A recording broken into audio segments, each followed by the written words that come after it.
BPL এর তৃতীয় match সর্বোচ্চ রান করে খুলনা 203 রান 4 উইকেটে।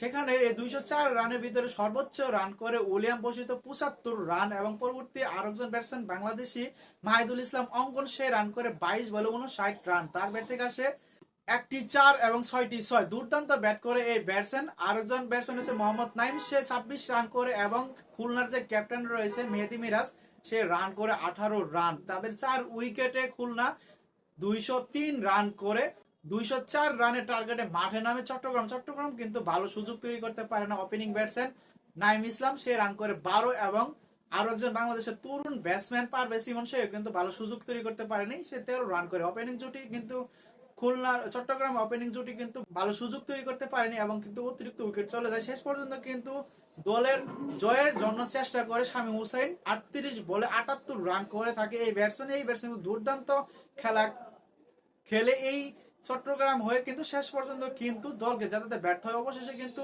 37 রানে জয় পেয়ে যায় খুলনা।